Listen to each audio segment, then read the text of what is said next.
Now देखो यहाँ पर find the 4 consecutive terms in an AP, 8th question करना है। अब ये 4 कंसेक्यूटिव टर्म्स आपको जो एज्यूम करना है, इसका 2 मेथड है। एक तो मैंने आपको जो लिखाया था like a minus 3d, a minus d, a plus d and a plus 3d, ये एक था। और ये एक है like a minus d, a plus d and a plus 2d। ये अभी टेक्स्ट बुक में यहाँ पर ये दिया हुआ है करके आप ये लो, लेकिन अदरवाइज जो मैंने आपको बताया वही लोगे तो बेस्ट है। कौन सा? किसमें? a माइनस 3d ना, हाँ उससे जल्दी मिलेगा एज कम्पेयर टू दिस। ठीक है, अब कौन? ठीक है चलेगा, जो भी है दोनों में से कोई भी एक कर सकते हो। ठीक है, what is given? Find 4 consecutive terms in an AP. 4 consecutive terms मतलब continuous. Find 4 consecutive terms in an AP whose sum is 12, whose sum is 12 and sum of the third and fourth term is 14। चलेगा, ठीक है। Now क्या given है? Find 4 consecutive terms in an AP. तो आप जो late करोगे ना, वो ये वाला भी कर सकते हो और जो मैंने दिया वो भी कर सकते हैं। कौन सा करूं बताओ? ठीक है, let the let let the 4 consecutive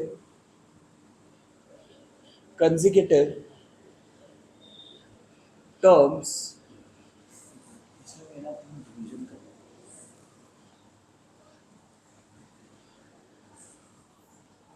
ठीक है, let the 4 consecutive terms be a minus 3d, a minus d, a plus d and a plus 3d। ठीक है, ये आपका 4 consecutive terms दिया है, वो sum is 12। now according to the first condition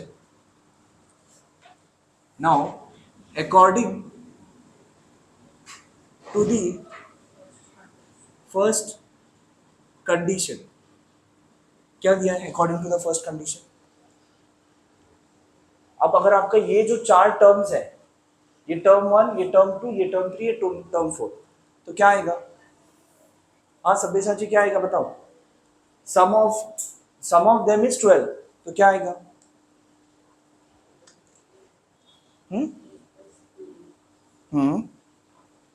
हाँ बोलो। a minus 3d plus a minus plus a plus d plus d plus 3d equals to 12। Correct, बराबर। अब देखो इसमें ये minus 3d plus 3d cancel, minus D plus D will get cancel, बचा गया a plus a plus a plus a, तो 4a equals 12, बराबर ना? अच्छा मुझे बताओ तुम लोगों को कहाँ तक दिख रहा है ये लैपटॉप से? यहाँ तक दिख रहा है कि इसके नीचे इधर तक? ठीक है, now 4a equals how much? 12, तो a equals how much? 12 by 4, so therefore your a equals 3। तो आपको a का वैल्यू आ गया 3। a क्या है आपका? a क्या है? अच्छा ठीक है, लेकिन a है क्या? a कोई भी टर्म नहीं है इसमें। ठीक है, अब और कौन सा कंडीशन गिवन है? Sum of the third and fourth term is 14। So according to the second condition, according to the second condition, now according to the second condition what I can state? हाँ बताओ। a minus d plus a plus d equals 14। और हाँ third and fourth, a plus d plus a plus 3d equals 14। Correct, equals 14। 14, बराबर। सो कितना हुआ? a plus A 2a plus 4d equals 14। ठीक है, अब a का वैल्यू हमारे पास है 3, तो वो 3 इसमें पुटअप करो, प्लस 4d इक्वल्स 14। सो 6 प्लस 4d इक्वल्स 14। सो 4d equals 14 minus 6, 4d equals 8, सो d इक्वल्स 2। तो चलो d का भी वैल्यू मिल गया, दैट इज 2। अब फाइंड क्या करना है? Find the 4 consecutive terms, right? Therefore the 4 consecutive terms are, क्या था आपका? First term equals a minus three D था ना आपका, बराबर, वही पुटअप करो। ए का वैल्यू क्या, 3 minus into 2 which is 3 minus 6, answer is -3। Then your second term equals what, a minus d, a is 3 minus d is 2, answer is 1। then your third term a plus d, and then your fourth term a plus 3d which is 3 plus 2 into 2, huh? Sorry, 6 9, बराबर। तो इसमें आपको दो answer क्यों आ रहे हैं, क्यों आए, क्यों क्या, but when d equals to -2, बेटा जब स्क्वायर रूट होगा तब ना, अगर d स्क्वायर इक्वल्स 4 होगा तो d का वैल्यू प्लस और -2 होगा। यहाँ पर प्लस और माइनस क्यों आएगा, स्क्वायर है ही नहीं तो, हाँ आपको क्यों आया माइनस, प्लस, तो जो आया था उसको माइनस भी ले लिया, ऐसे नहीं है, स्क्वायर होना चाहिए तो माइनस आएगा, ठीक है। तो फोर्थ टर्म आपका ये आ गया, therefore the 4 consecutive terms in AP are -3, 1, 5, 9। समझा, हाँ पक्का। देखो यहाँ पर next question, if the 9th term of an AP is 0 then show that the 29th term is twice the 19th term।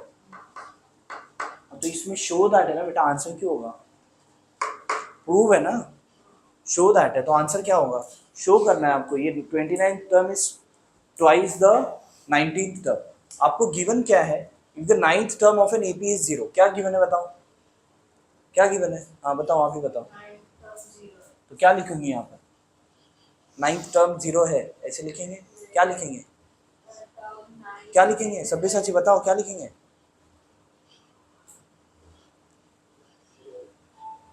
तुम टाइम वेस्ट मत करो, बोलो, बोलना है, आता है तो बोलो, नहीं तो मत नहीं बोलो। हाँ T9 equals 0 of an AP is 0 then show that 29, अब टू शो क्या आएगा या फिर टू प्रूव, टू प्रूव क्या है, आपको क्या लिखेंगे, to prove T29 equals 2 times of T19, ये आपको प्रूव करना है और वो आपको गिवन है, बस इतना ही गिवन है और कुछ नहीं। तो कैसे करेंगे, हो जाएगा मोस्ट में। देखो यहाँ पर since Tn equals a plus n minus 1 into D, बराबर Tn का फॉर्मूला है, अब T9 गिवन है तो T9 ही लोगे, right. So T9 equals a plus 9 minus 1 into D, बराबर।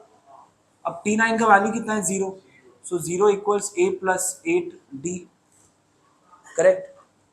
अगर ये a इस तरफ गया तो minus a equals 8d and I can say a equals minus 8d, right. Let's say this as 1, ठीक है, इससे चलो एक कुछ तो मिला, a का वैल्यू माइनस 8d। अब क्या बोला है, T29 is twice of T19, let us find what is T29। पहले Tn का again formula a plus n minus 1 into D, correct. तो अब क्या करेंगे, T29 क्या है, T29 if I write it will be what, a plus 29 minus 1 into D, correct. a का value क्या है, minus 8d plus 28d, correct, which is equals to 20d।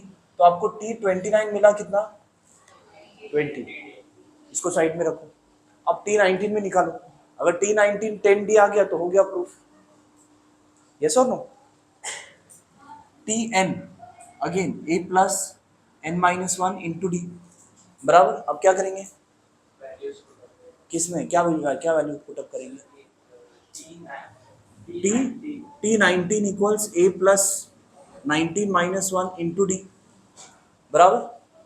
But T19 कितना है, कितना है T19 दिया है,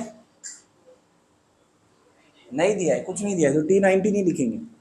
A का वैल्यू दिया है, मिला है ना आपको, -8D प्लस 18D, तो ये कितना हुआ, जो चाहिए था वही मिला, राइट। अब कैसे लिखेंगे, LHS,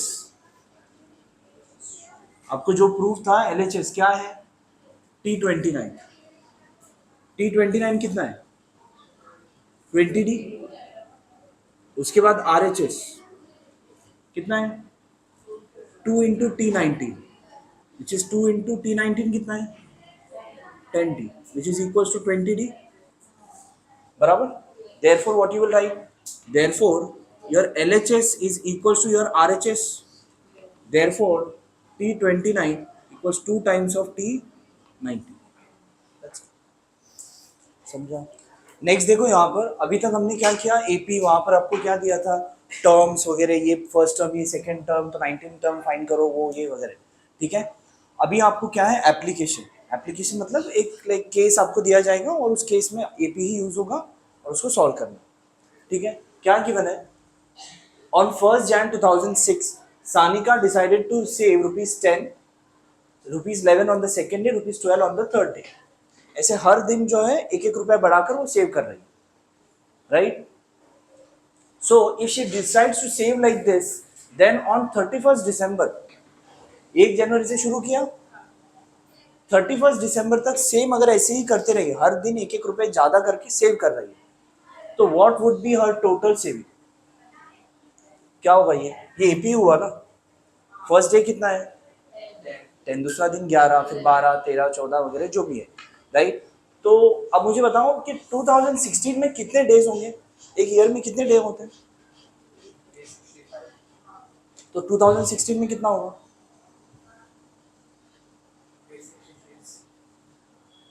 एक दिन ज्यादा बोल रहे हैं, ऐसे कैसे, कैसे पता तुमको लीप ईयर है, क्या पता है, हाँ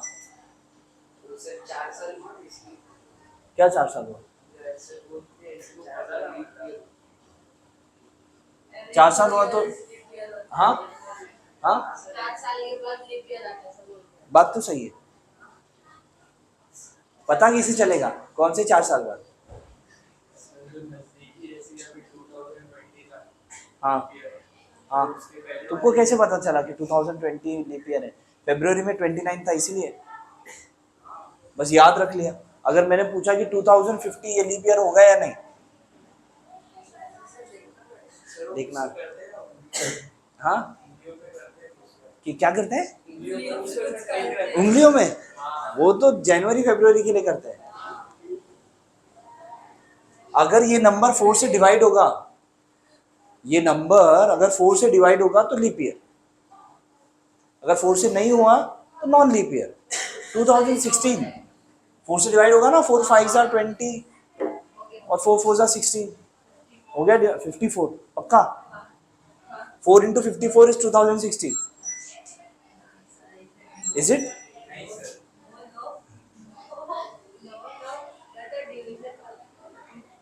तो क्या आएगा 2016 को 4 से डिवाइड किया तो कैसे, क्या आएगा बेटा, अगर 2016 है ना, 4 5 are 20, 4 4 are 60, हो गया बराबर। रुको रुको रुको, राइट नहीं है ये भी, ऐसे थोड़ी होता है, ऐसे नहीं होता। 4 5 are 20, तो ये आ गया 0, इसके बाद एक ही नंबर नीचे आएगा, राइट। अब 1 के साथ कुछ किया जा सकता है, 4 इंटू वॉट, नहीं ना, तो 4 zeros are 0, तो ये सब्ट्रैक्ट हो गया। अब नेक्स्ट नंबर नीचे आएगा, 4 4s are 16, तो 504 करेक्ट है, बराबर। डिवीजन आता है ना, हाँ, कहाँ फिर 54 कैसे आ गया, हाँ बराबर ही बोला था, मैं कब बोला तुमने गलत बोला। ठीक है, तो आपका 2016 is divisible by 4, so therefore this is a leap year. Leap year में कितने डेज होते हैं? 366। कौन से मंथ में एक डे बढ़ जाता है? हाँ, फरवरी में कितने डेज होते हैं? और लीप ईयर में? ओके। मार्च में कितने डेज होते हैं? जुलाई में? सितंबर? कैसे याद है तुमको? जुलाई, जून में कितने होते हैं?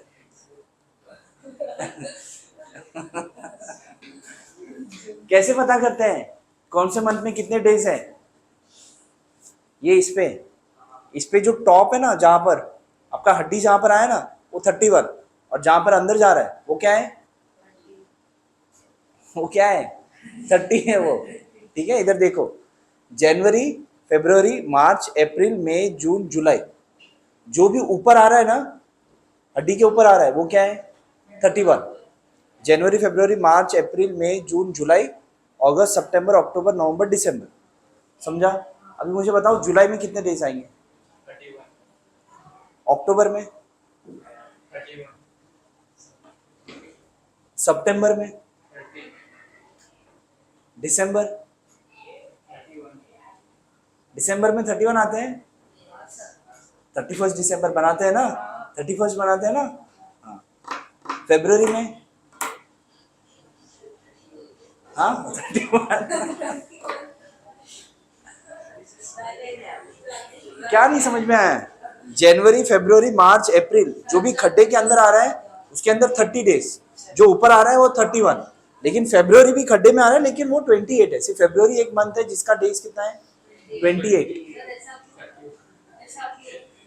अभी उसके लिए क्या मालूम, अभी है 28 डेज है। किसका?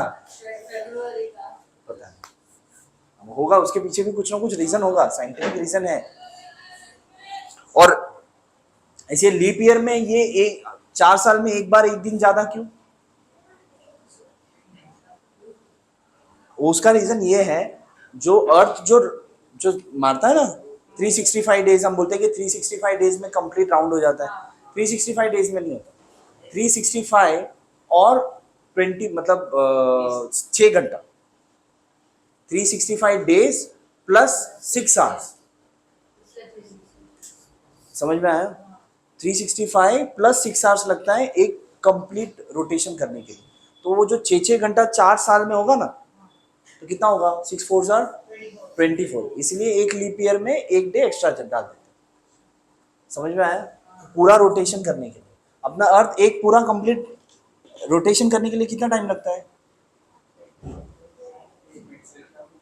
मैंने पूछा कि अर्थ जो है ना, एक वन कंप्लीट रोटेशन करने के लिए कितना टाइम लगता है? 365 तुम बताओ। सर ने अभी बोला था कि 1 साल लगता है। नहीं नहीं नहीं नहीं नहीं, नहीं। मैंने क्या पूछा? देखो, दो चीज है। आपका ये सन है, बराबर, और ये हमारा अर्थ, ये ऐसे यहाँ पर है अर्थ, बराबर, ऐसे एलिप्टिकल है अपना ऑर्बिट, राइट। तो एक तो ये खुद अर्थ भी ऐसे ऐसे गोल गोल घूमता है ना, तो अर्थ को एक राउंड मारने के लिए कितना टाइम लगेगा?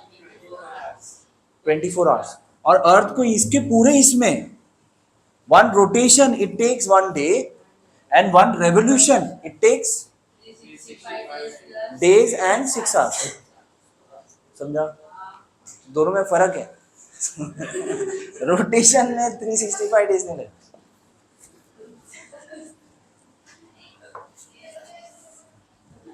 ठीक है। Now on 1st January 2016 Sanika decided to save ₹10, 11 and so on. ठीक है, और 2016 इज अ लीप ईयर, तो टोटल कितने डेज होंगे? 366 डेज। तो जो भी है आपका फर्स्ट टर्म 10, सेकेंड टर्म 11, ऐसे कितने टर्म्स हो जाएंगे? 366 टर्म्स हो जाएंगे। और सबको ऐड करेंगे तो आपको क्या मिलेगा? जितना वो सेव करेगी पूरे साल में। ठीक है, तो लिखेंगे कैसे? Sanika Sanika saves on 1st Jan 2016 is how much? Rupees 10. 2nd Jan rupees 11, and so on till 31st. ऐसे कंटिन्यूसली वो सेव करते जा रही है, right? Therefore her savings are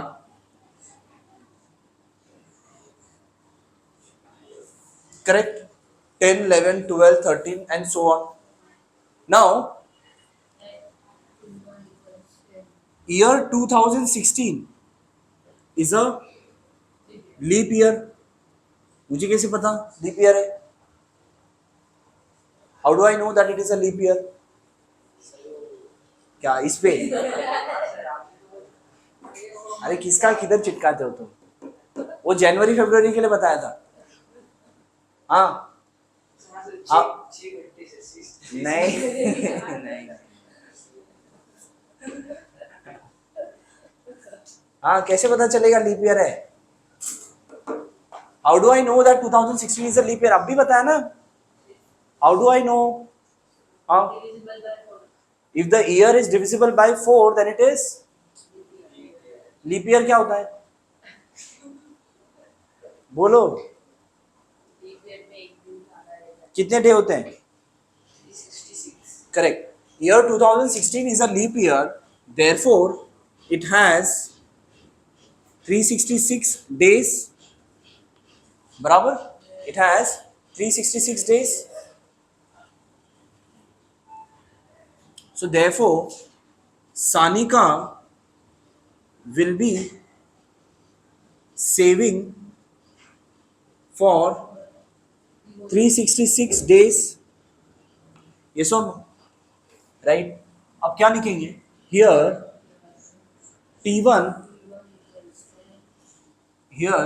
T1 equals how much? 10. T2 equals 11. T3 equals 12 and so on. बराबर? तो Sanika's total saving will be equal to S366. Yes or no? Sum of all the savings ना, पहले दिन, दूसरा दिन, तीसरा दिन, सबका saving, which will be S366 ना। तो SN का फॉर्मूला क्या है? SN का फॉर्मूला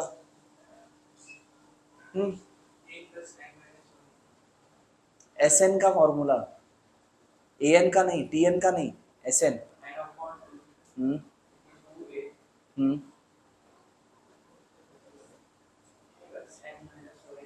करेक्ट। तो 366 के लिए क्या होगा? 366 बाई 2 इंटू 2A। A कितना है? 10 plus 366 minus 1 N minus 1 into D। Common difference कितना है? 1। बराबर? हाँ। So this will be 2 1s are 8s are 3s are 20 plus 365 which is 183 into 385। बराबर? अब क्या बस मल्टीप्लाई करो 385 and 183। 3 5s are 15, 3 8s are 24, 25, 3s are 9, 10, 11, 5 8s are 40, 64, 68, 3 8s are 24 plus 6, 30, 5, 8, 3, 5, 5, 8 plus 6, 14, 10, 6, 7। कितना होगा? 70,455। बहुत पैसे जमा कर नहीं, 10-10 रुपए करके शुरू किया, 70,000 रुपए जमा हुए, राइट? 1 साल के बाद। हाँ करो, समझा? So therefore her total savings, therefore what would be her total saving? Therefore her total saving of Sanika ₹70,455। एक बार आंसर चेक कर लो। करेक्ट, तो लिखो fast. Next question, a man borrows मतलब लेना लेना। Okay, a man borrows 8,000 and agrees to repay. Repay मतलब Yuvraj, repay sir वापस देना वापस देना, और जी पे ठीक है, agrees to repay with a total interest of 1,360 rupees. जो भी है वो 8,000 रुपीज ले रहा है, उसके बाद वो रीपे करने वाला है विद टोटल इंटरेस्ट ऑफ 1,360। वो जो 8,000 रुपीज ले रहा है उसके ऊपर 1,360 रुपीज का इंटरेस्ट देगा वो रिटर्न, ठीक है, इन 12 मंथली इंस्टॉलमेंट्स। और ये 8,000 और ये 1,360 रुपए, टोटल कितना हुआ 9,360। 9,360 रुपीज वो रिटर्न देगा, लेकिन किस में, 12 किस्तों में, मतलब 12 इंस्टॉलमेंट में, मंथली इंस्टॉलमेंट में, राइट। हिंदी में क्या बोलता है इंस्टॉलमेंट को, अभी बताया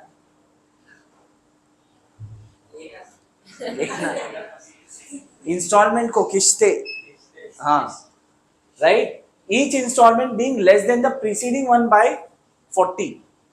प्रीसीडिंग मीन्स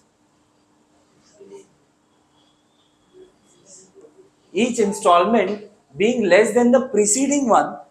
हाँ देखो एक्शन से समझ में आ गया, preceding one by 40 क्या मतलब समझाओ ये स्टेटमेंट का, each installment being less than the preceding one by 40। हाँ हर एक इंस्टॉलमेंट पहले से 40 रुपए कम होगा। Correct, each installment being less than the preceding one by 40। पिछले वाले से आगे वाला इंस्टॉलमेंट क्या होना चाहिए, कम होना चाहिए 40 rupees. Then find the amount of the first and the last installment. तो ये बताओ कि पहला इंस्टॉलमेंट कितना होगा और लास्ट इंस्टॉलमेंट कितना होगा। देखो अब अगर हर इंस्टॉलमेंट जो है 40 रुपीज कम होगा तो क्या ये एपी है या नहीं है, क्यों, कॉमन डिफरेंस क्या है 40 है ना, तो वो भी क्या हुआ एपी हो गया, right.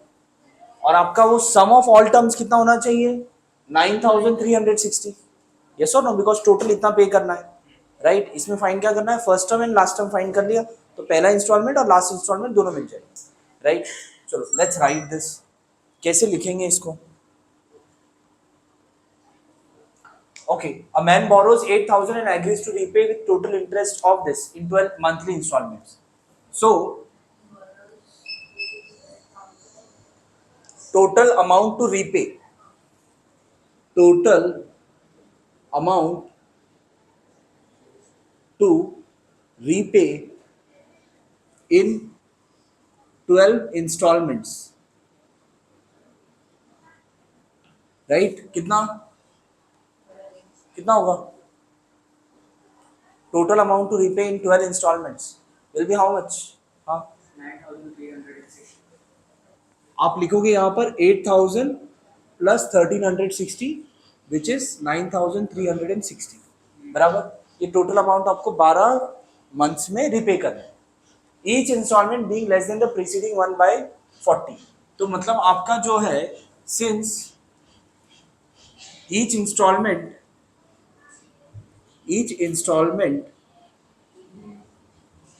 is each installment being less than the preceding one by 40, therefore it's an AP, yes or no। तो इसका मतलब क्या हुआ, ये AP है, और इस AP में आपका common difference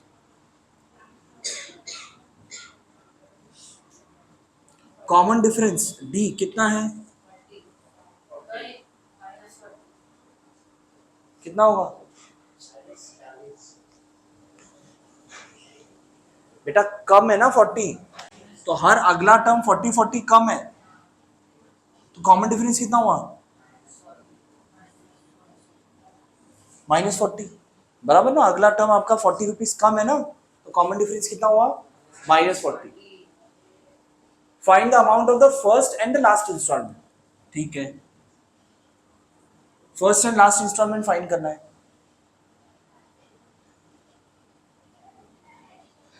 So let the first installment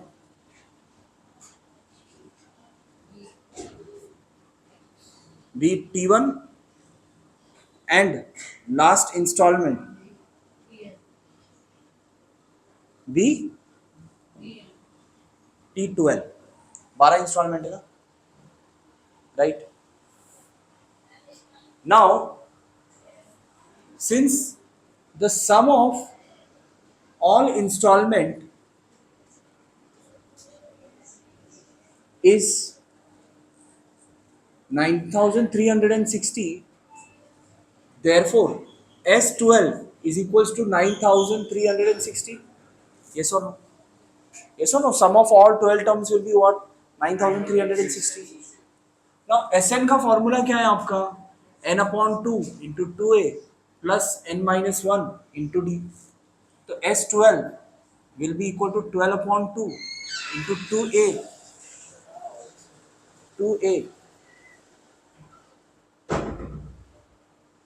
बैठ जाओ यहीं पर. 2a, a पता है क्या आपको? नहीं. n कितना है? 12 माइनस 1, कॉमन डिफरेंस माइनस 4, बराबर. सो S12 पता है क्या? कितना है? 9360 इक्वल 6 2a.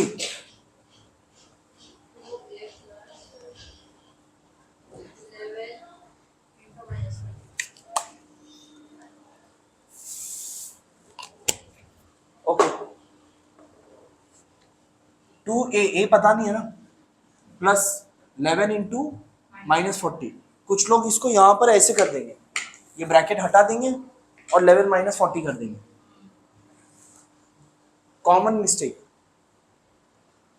हमेशा ऐसे मिस्टेक करेंगे, तो ये करना नहीं है. लिखना कैसे है?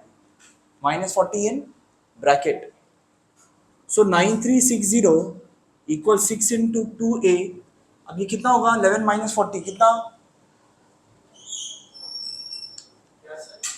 क्या करोगे इधर? आंसर क्या आएगा?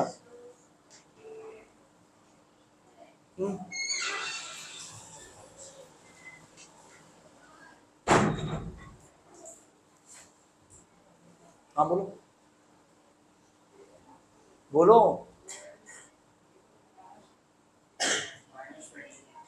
माइनस पक्का?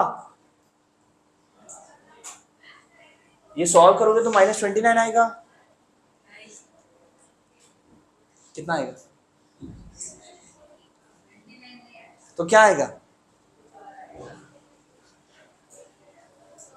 क्या आएगा?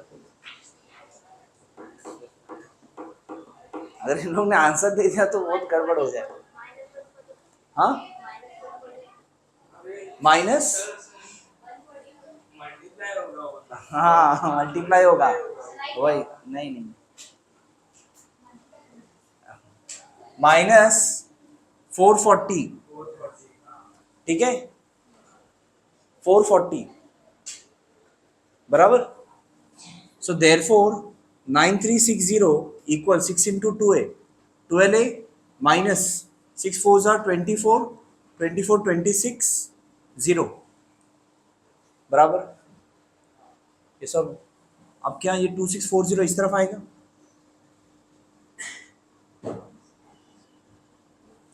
Correct. 60 minus 40 is 20. 13 minus 6 is 7. 8, एक मिनट, हाँ, 8 minus 2 is 6 equals 12a. बैठो वहीं पर. Therefore a equals 6720 divided by 12. yes or no? 12 के टेबल में आएगा ही है. 12 5s are 60, 7 carry over, 12 6 are 720, 560. मतलब आपका फर्स्ट इंस्टॉलमेंट कितने रुपए का होगा? 560 रुपए, राइट?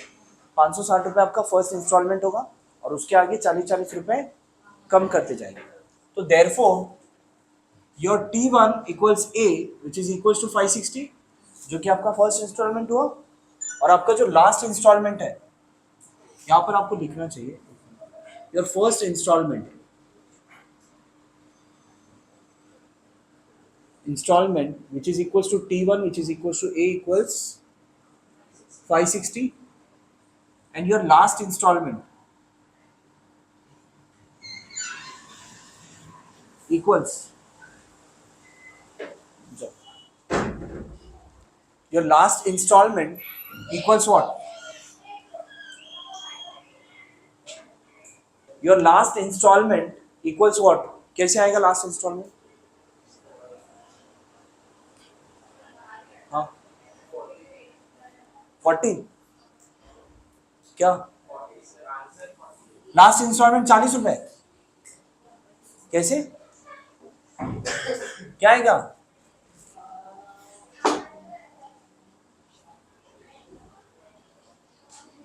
T12 ना, T1 है ना फर्स्ट इंस्टॉलमेंट, लास्ट इंस्टॉलमेंट कितना होगा? T12. T12 कैसे मिलेगा? A plus 12 minus 1 into D. Yes और नो? A कितना है? 560 plus 11 into D is how much? -40. कितना आएगा इसका आंसर? हाँ हाँ, अरे क्या 1000? हाँ 560 माइनस 440 हाउ मच? 120. मतलब लास्ट इंस्टॉलमेंट कितना होगा?